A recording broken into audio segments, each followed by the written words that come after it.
예수께서 즉시 제자들을 재촉하사 자기가 무리를 보내는 동안에 배를 타고 앞서 건너편으로 가게 하시고 무리를 보내신 후에 기도하러 따로 산에 올라가시니라. 저물매 거기 혼자 계시더니 배가 이미 육지에서 술이나 떠나서 바람이 거스름으로 물결로 말미암아 고난을 당하더라. 밤사경에 예수께서 바다 위로 걸어서 제자들에게 오시니 제자들이 그가 바다 위로 걸어오심을 보고 놀라 유령이라 하며 무서워하여 소리 지르거늘 예수께서 즉시 이르시되 안심하라. 나니 두려워하지 말라. 베드로가 대답하여 이르되 주여, 만일 주님이시거든 나를 명하사 물 위로 오라 하소서. 오라. 베드로가 배에서 내려 물 위로 걸어서 예수께로 가되 바람을 보고 무서워 빠져가는지라 소리질러 이르되 주여, 나를 구원하소서. 하니 예수께서 즉시 손을 내밀어 그를 붙잡으시며 이르시되 믿음이 작은 자여, 왜 의심하였느냐? 배에 함께 오름에 바람이 그치는지라. 배에 있는 사람들이 예수께 절하며 이르되 진실로 하나님의 아들이로소이다. 오늘 말씀은 시선 고정이란 제목으로 여러분과 하나님 말씀 나누도록 하겠습니다. 오늘 본문에 앞서 먼저 배경이 있습니다. 혹시 아시나요? 오늘 말씀 전에 있던 사건이 하나 있었어요. 위에 보면 오병이어 사건이 나와요. 오병이어의 기적 여러분 아시죠? 보리떡 5개와 물고기 2마리를 가지고 5천여 명이 넘는 사람들 예수님께서 먹으시고 12광주리가 남는 그런 기적의 사건이었죠. 여러분 그 자리에서 사람들은 예수님께 열광했습니다. 왜 열광했을까요? 예수님께서 내 배를 불러주셨기 때문에. 배고팠는데 거기에 얼마나 많은 빈들에 많은 사람들이 얼마나 허기진 채로 이 세상의 허기를 가지고 주님께 나왔어요. 예수님께 가니까 배부르게 하시네. 와, 예수님은 급식왕인가 봐. 예수님은 뷔페왕인가 봐. 얼마나 사람들이 예수님께 환호하고 열광했어요. 그렇습니다. 사람들은 예수님을 억지로 붙들어서 임금을 삼으려고 했다라고 요한복음에 기록되어 있지요. 근데 그때 예수님이 어떻게 하셨냐? 즉시 제자들을 재촉하셨다라고 이야기합니다. 자, 22절에서 23절 볼까요? 예수께서 즉시 제자들을 모아사 재촉하사 자기를 무리를 보내는 동안에 배를 타고 앞서 건너편으로 가게 하시고 무리를 보내신 후에 기도하러 따로 산에 올라가시니라. 저물매 거기에 어떻게 계시대요? 혼자 계셨다는 거예요. 지금 얼마나 많은 대중들이 예수님 앞에 열광하고 있어요. 근데 그들을 다 집으로 돌려보내셨다라는 거예요. 그리고 제자들 또한 그런 분위기에 휩쓸리지 않도록 즉시 갈릴리 바다 건너편으로 보내버리셨다라는 거죠. 여러분 지금 상황은 오병이어 직후에 굉장히 지금 열광과 흥분의 상태였어요. 쉽게 말해서 여러분 요즘 말로 치면 떡상의 기회인 거야. 여러분 물 들어올 때 뭐 해야 돼요? 노를 저어야 돼요. 근데 요즘은 어때요? 물 없어도 노를 저는 사람들이 얼마나 많아요. 그죠? 기회를 만들려고. 근데 지금 다 기회인 거예요. 사람들이 그를 임금으로 삼으려고 했다. 그러면 에헴 한마디만 하면 그냥 거기서 그냥 쓰러지는 거야. 이미 게임 끝인 상황인데 여러분 예수님께서 다 흩어보내셨다라는 거예요. 왜 그러셨을까요?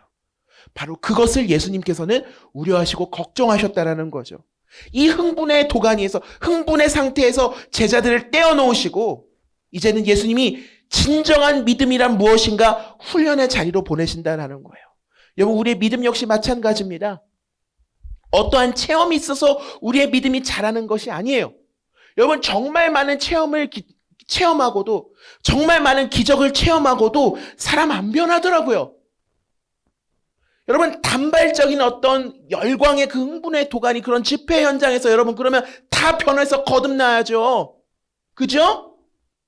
뭐 오늘 여의도 순복음교회에서 뭐 피아 워십이랑 누구랑 또 뭉친다더만 뭐야 아이자야인가?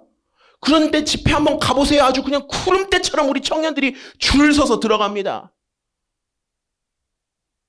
우리 집사님 세대는 훨씬 더 잘 아실 거예요. 예전에 온누리교회 경배와 찬양 예전단 사람들이 예전에 그랬대요. 예전이라서 예전단인가? 죄송합니다. 예수전도단 화요 모임은 어디로 가야 돼요? 그러니까 일단 그 지하철역에 내리시면 그냥 그 사람들이 가는 방향으로 이렇게 따라가시면 돼요. 그 정도로 수많은 사람들이 거기 열광했잖아요. 그죠?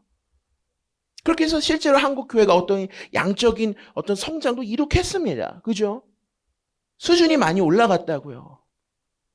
그런 열광의 상태에서 그런 분위기가 고조되는 상태에서 여러분 사람이 바뀐다고 생각하세요? 거기서 믿음이 자랄까요? 물론 거기서 도전받고 결단하여서 거듭난 분들도 계시겠죠. 저 그걸 다 폄하하고 싶지는 않습니다. 그러나 오늘 현주소를 보세요. 그냥 하나의 기독교 문화 콘텐츠가 되어버린 거예요. 콘텐츠는 뭡니까? 제가 여러분 콘텐츠 전공입니다. 콘텐츠는 뭐 하는 거예요? 소비하는 거예요. 소비라는 거 뭡니까? 내 필요입니다. 필요를 채워주니까 소비를 하는 겁니다. 그러고 나서 또 이러고 살다가 그러고 나서 다시 또 내 이 갈급함을 가지고 또 가는 거야. 전 이게 너무나 안타까운 거예요. 많은 사람들이 예수님을 통해서 실제적인 유익을 얻습니다. 근데 거기까지라는 거예요. 내 배를 채워주시는 예수님, 내 병을 고쳐주시는 예수님, 내 필요에 응답하고 반응하는 예수님. 이제 예수님은 다 그 흥분의 자리에서 모두 흩으시고 이제는 훈련의 자리로 이끄신다는 거예요. 가만 보면 시대를 막론하고 인간에게 먹고 사는 문제는 굉장히 중요해요. 그래서 그 문제를 해결할 수 있는 사람들은 다 지도자 삼으려고 하지 않습니까? 그러니까 어느 나라나 가도 그 나라의 경제를 이룩하고 그 먹고 사는 문제를 해결한 그 지도자를 사람들이 추앙하잖아요. 예수님 덕분에 지금 많은 사람들이 배를 채웠습니다. 똑같은 마음이었겠죠. 그런데 여러분 기억하세요. 예수님은 단순히 우리의 먹고 사는 문제를 해결하러 오신 분이 아니에요. 우리의 단순한 그 허기를 해결하러 오신 분이 아니에요. 예수님 치킨 주세요. 옛다. 예수님 피자 주세요. 옛다. 그렇게 오신 분이 아니에요. 우리가 이 땅을 살아가며 가장 근본적인 우리의 그 허기의 문제의 근원을 해결하러 오신 분이에요. 너희가 왜 목마르니? 너희가 왜 갈급하니? 그 근본적인 문제를 예수님께서는 터치하러 오신 거예요. 그 문제가 뭐예요? 생명의 문제인 겁니다. 영생. 영원한 생명을 주시고자 우리를 죄로부터 구원하러 오신 것이죠. 이 죄가 뭡니까? 제가 많은 이런 일반인들이 안 믿는 분들 전도하면 그런 얘기를 듣습니다. 도대체 제가 뭘 잘못했다고 저보고 죄인이라고 하세요? 저 그렇게 나쁘게 살지 않았습니다. 저 감옥 갈 일 하지 않았어요. 오히려 선행도 많이 하고 불이웃 돕기도 많이 하고 봉사도 많이 하고 기부도 한다고요. 근데 왜 제가 죄인입니까? 여러분 성경이 말하는 죄는 뭐냐면 하나님과 빗나간 상태예요. 그걸 이제 하마르티아라고 하는데 마치 뭡니까? 여러분 저기 관역에 있는데 관역에 화살이 뽕 하고 똑 맞아야 되는데 이게 비껴간 상태라는 거예요. 그러니까 우리가 죄인이라는 것은 여러분이 뭘 대단히 잘못하셔서가 아니라 지금 우리의 상태가 하나님과의 관계에서 멀어지지 않았는가 그거 점검하셔야 되는 거예요. 결국 뭡니까? 아담과 하와로 인하여 뭐예요? 하나님과 우리 사이에 뭐예요? 관계가 빗나가 버린 거예요. 이게 문제인 겁니다. 그 빗나간 관계를 해결하시고자 오신 분이 누구예요? 예수님이시라는 거예요. 그는 하나님이시지만 하늘에 보자 하나님과 동등됨을 취하지 않으시고 낮고 낮은 땅에 인간의 몸으로 연약한 아기의 몸으로 오셔서 우리의 가장 좋은 친구가 되어주셨죠. 우리의 메시아 구원자가 되어주셨죠. 여러분 이 사실을 분명히 믿으시길 바랍니다. 단순히 우리에게 내 호주머니에 있는 문제 그거 해결하러 오신 분이 아니에요. 그 누구도 해결할 수 없었던 영원히 사는 영생의 문제 그리고 더 나아가 하나님과의 빗나간 우리의 관계의 문제를 해결하시기 위해 그분이 친히 직접 제물이 되셔서 십자가에 달려서 모든 걸 대속하시지 않았습니까? 이걸 믿냐는 거예요. 이걸 믿냐는 거예요. 주님이 주시면 무슨 금리빨이 나타나고 이런 게 아니라 재정이 도미니언이 재정이 막 나한테 오고 그런 차원이 아니라 어쩜 수준들이 그런지 몰라 나는. 물론 이제는 그런 문제점들을 우리가 너무나 잘 알고 있지만 우리의 근본적인 목마름이 뭡니까? 영원한 생명 아니에요. 근데 시대를 막론하고 당시 군중과 제자들 오늘 우리 역시 뭐예요? 이 땅에 보이는 문제만 우리가 해결하기 급급하다는 거예요. 그러니까 예수님은 내 문제는 해결해 주시고 소원 들어주시는 램프의 요정 진이로 그냥 내 뒤치다거리나 해주시는 분으로 그렇게 전락해버리는 거예요. 그런 무리를 향해 지금 예수님이 흩으시는 겁니다. 그리고 재촉하십니다. 그리고 홀로 그분은 기도의 자리에 머무시더라고요. 예수님께서 얼마나 많은 사역을 감당하셨어요. 근데 예수님도 인간의 몸으로 오셨잖아요. 그러니까 여러분 예수님도 피곤하셨죠. 그런데 여러분 예수님도 이렇게 사람들이 추앙해 주니까 여러분 사람인지를 얼마나 또 이 권력의 유혹이 다가오는 순간이 있었겠어요? 없었겠어요? 저는 분명히 있었을 거라고 봐요. 근데 그분은 그러지 않았어요. 바로 기도의 자리에서 하나님과 독대하셨어요. 하나님과 교제하셨다라는 거예요. 여러분 분주한 일상 가운데 그런 말이 있죠? 때로는 그 말이 참 가혹하게 들려요. 너무 바빠서 기도합니다. 그 말이 가혹하게 들릴 수도 있어요. 그런데 여러분 정말 우리가 바빠서 기도해야 되는 거예요. 기도할 시간이 없어서 기도를 못한다. 여러분 그렇지 않습니다. 내 분주한 일상 속에서 교만해지는 유혹이 생길 때 더 하나님께 기도해야죠. 그리고 나서 기도 마치시고 예수님이 제자들에게 가세요. 밤 사경에 바다 위를 걸어서 제자들에게 가셨다. 밤 사경은 뭐예요? 12시간을 4개, 그러니까 3시간씩 쪼갠 거예요. 그러니까 대략 새벽 3시에서 6시 사이예요. 그 새벽에 여러분 바람이 거스름으로 물결이 사방에서 요동을 치고 지금 배가 흔들리는 상황이라는 거죠. 앞으로 갈 수도 없고 캄캄한 바다 위에서 배 안에 제자들이 얼마나 불안했겠어요. 그렇게 우왕좌왕하던 그때 예수님이 바다 위로 걸어오십니다. 그런데 그 주님을 보고요, 제자들이 놀라서 유령이다! 라고 소리치면서 공포에 빠지는 거예요. 보세요. 분명 이들이 배에 타기 전에는 예수님과 함께 사역하면서 그 배고픔의 문제를 해결하신 예수님, 그렇게 사람들이 왕으로 추앙하고 싶었던 그 예수님의 나는 직계 제자들이 얼마나 여러분 자부심을 가지고 예수님과 함께 얼마나 큰 승리와 기쁨을 맛보았습니까?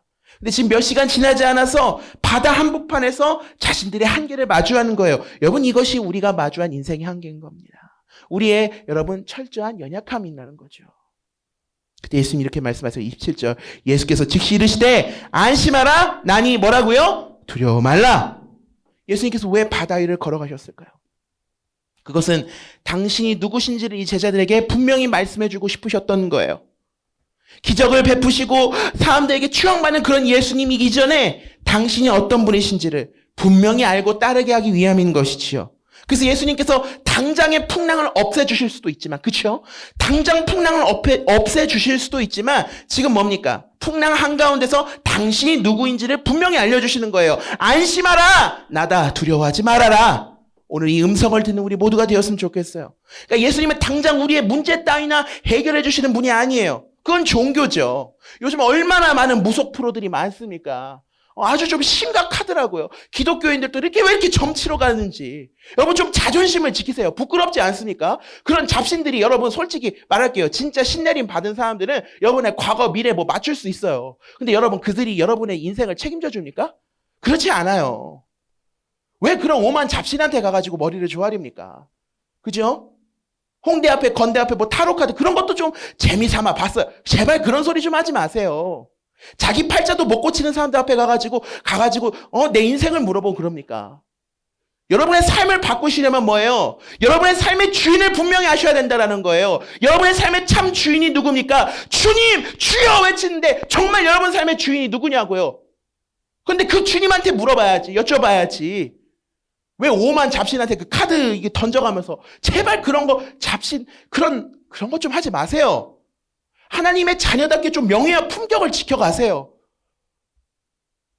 완전 그 유도 신문이에요. 문제가 있어서 왔구만. 그럼 당연히 문제가 있어서 여기로 오지. 그냥 오겠어요? 동쪽으로 가봐. 지구는 둥그니까 자꾸 걸어가다 보면 좋은 사람 한 번쯤 만나겠지. 우리 그리스도인은 가다가 나쁜 사람 만나도 전도해야 되는 거 아닙니까? 왜 좋은 데만 찾아가려 그래? 당신은 팔자가 그래. 나는 팔자를 뛰어넘는 사람이야. 사명이 있기 때문에. 대산을 넘어 험곡에 가도 우리는 빛 가운데로만 걸어가면 되는 거예요. 그러니까 우리는 세상을 바라보는 이 시야가 세상 사람들과 다르다니까요. 새해가 되면 목사들도 점치러 온다잖아요. 권사님들도 새해 토정비결 보러 간대잖아요. 난 그런 소리 들을 때마다 너무 부끄러워 죽겠어요. 주님은 문제보다 더 크신 분이라고요. 그러니까 그 상황 앞에서 문제를 해결하신 게 아니라 당신이 어떤 분이신지 분명히 알려주시기 원한 거예요. 그러니까 우리가 그분을 분명히 안다면 두려워하고 염려할 필요가 없는 거예요. 그러니까 베드로가 이렇게 반응 보이죠. 28절부터 한번 읽어볼까요?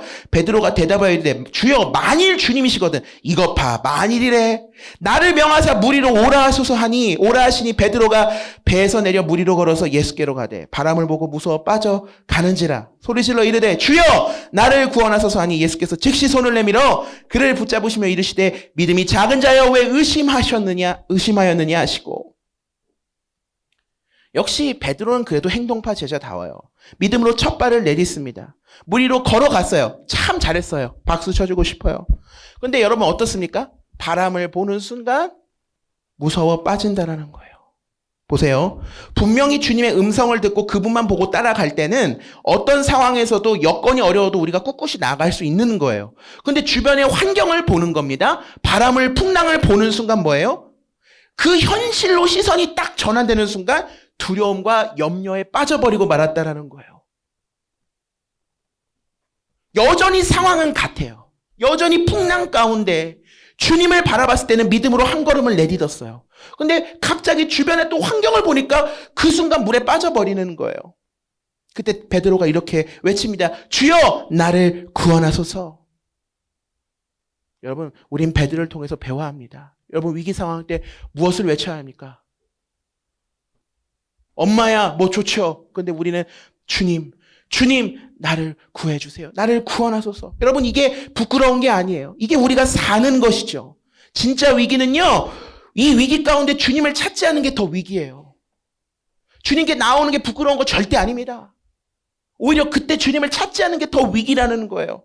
그때 여러분 주님이 어떻게 하십니까? 우리 외면치 않으세요. 우리 손을 내밀어 붙잡아 주십니다. 인생의 바다를 여러분이 향해 하면서 나아갈 때 바람이 불고 풍랑을 마주하면서 물에 빠져 바닥난 나의 믿음의 한계를 마주할 때 우리는 그분의 이름을 외쳐야 합니다. 주님 나를 구원하여 주옵소서. 그때 우리 주님께서 우리 손을 붙잡아 주시고 우리를 건져 주신다라는 거죠. 예수님께서 오늘 이 문제를 두고 뭐라 하시냐? 믿음의 문제라고 하세요. 결국 우리가 인생을 살면서 겪는 상당수의 염려와 두려움의 문제는 뭐예요? 믿음이 연약해질 때 생긴다라는 거예요. 근데 정말 내 인생의 주님을 내 삶의 주인으로 모신다면 제가 그랬죠? 나는 종인데 주님이 책임지시는 거 주인이 책임지신다. 이 믿음이 필요해요. 그러니까 32절 33절 볼까요? 배에 함께 오름에 바람이 그치는지라 배에 있는 사람들이 예수께 전하며 이르되 진실로 하나님의 아들이소로이다 하더라. 여러분 예수님께서 배에 올라타시자 바람이 그쳤다라는 거예요. 근데 여러분 여기서 더 중요한 것은 지금 당장 눈앞에 내 문제 이 풍랑이 해결된 것이 아니라 지금 이 대목에서 예수님께서 진정 이 문제를 해결하실 수 있는 분 하나님의 아들 메시아라는 사실이 분명히 더 드러나고 있다라는 거예요. 주여 나를 구원하소서. 그렇게 우리가 외칠 때 우리를 외면하지 않으신다라는 거예요. 여러분 오늘 인생의 파도 가운데서 오늘 이렇게 외쳐야 될 분들이 이 자리에 계실 거예요. 주님 나를 구원해 주세요. 주님 저는 너무 믿음이 연약해요. 오늘 이런 진실한 고백 우리에게 필요하다는 거죠. 베드로가 물 위를 걸을 수 있었던 것은 바다가 잠잠해서가 아니었어요. 주님을 분명히 보았기 때문에 주님을 바라봤기 때문에 걸을 수 있었던 것이죠. 우리 역시 마찬가지예요. 문제가 해결돼야 내 삶이 좀 평탄해야지 내가 이 길을 갈 수 있는 게 아니라 우리의 시선이 어디에 있는지를 분명히 해야 된다는 거예요. 상황의 환경이 풍랑으로 도사리고 있을지라도 우리의 시선이 정확히 주님께 0점 조절이 되어 있다면 우린 이 길을 갈 수 있습니다. 그런데 이 시선이 주님이 아니라 바람으로 풍랑으로 세상의 환경으로 옮겨가는 순간 두려움이 우리의 믿음을 잠식시켜요. 삼켜버린다 이 말이죠. 그래서 우리가 오늘 무엇을 보고 듣느냐가 굉장히 중요한 겁니다. 그래서 여러분들이 매스컴에서 여러분 분별할 수 있는 지혜가 필요한 게 뭐예요? 내가 그 들은 대로 산다니까요 여러분. 진짜예요. 말씀을 듣고 사는 사람은 말씀대로 살죠. 근데 무속인의 음성을 듣는 사람들은 귀신의 소리를 듣는 사람들은 귀신이 시키는 대로 사는 거예요. 말씀을 준비하면서 우리 중등부 친구들한테 한번 소개했던 그 예화가 떠오릅니다. 서커스 사자 이야기인데요. 여러분 사자는 온몸이 털로 덮여 있기 때문에 태생적으로 이 불을 무서워한다 그래요. 근데 여러분 그 서커스를 보면 이 사자가 불 붙은 원형틀을 통과하는 그런 게 있죠. 근데 여러분 이걸 어떻게 이 사자가 통과하는지 아십니까? 원형틀을? 자신과 오랫동안 수차례 훈련하고 호흡을 맞춘 그 조련사의 눈을 보고 그 불붙은 원형을 통과한다라고 그래요. 놀랍지 않아요? 이 사자는 온몸이 털이잖아요. 그러니까 태생적으로 불을 무서워한다고요.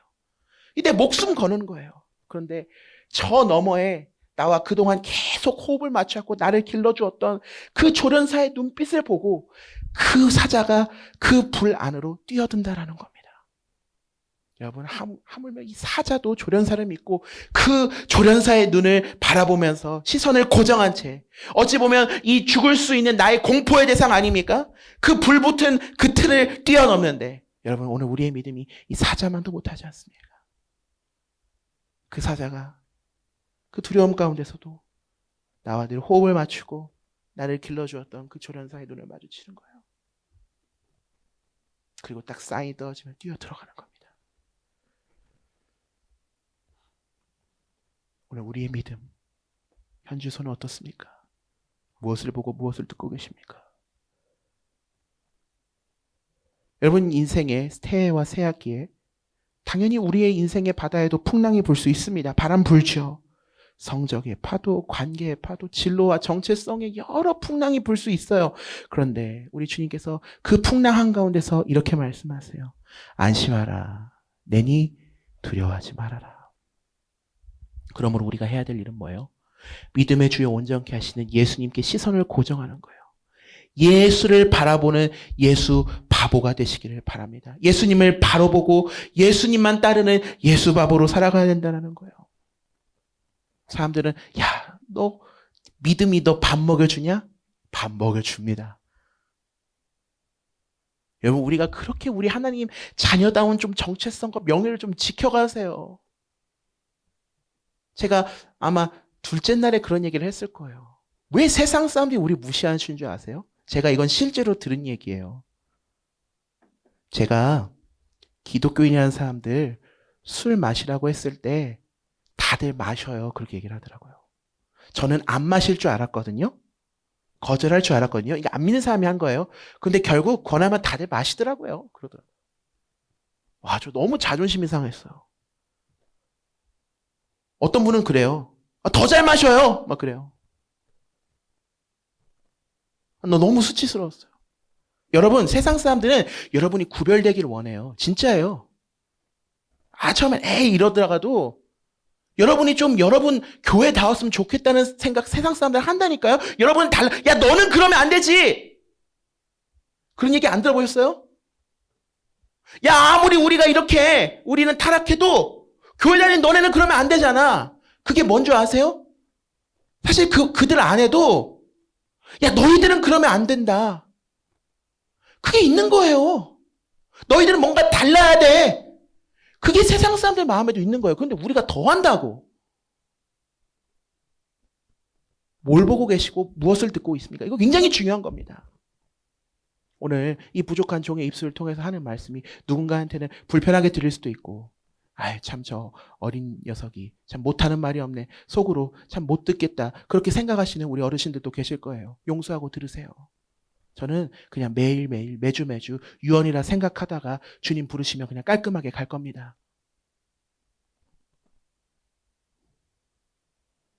여러분, 그러니 여러분의 믿음이 연약해지고 두려움과 염려가 찾아와도 여러분 비틀거리면서라도 가세요. 무너져 있는 그 자리에 그냥 계시지 마시고 move! 움직이셔야 돼요. 쓰러지고 자빠지더라도 비틀거리면서라도 끝까지 주님을 따라가는 저와 여러분 되길 주님의 이름으로 간절히 소망합니다.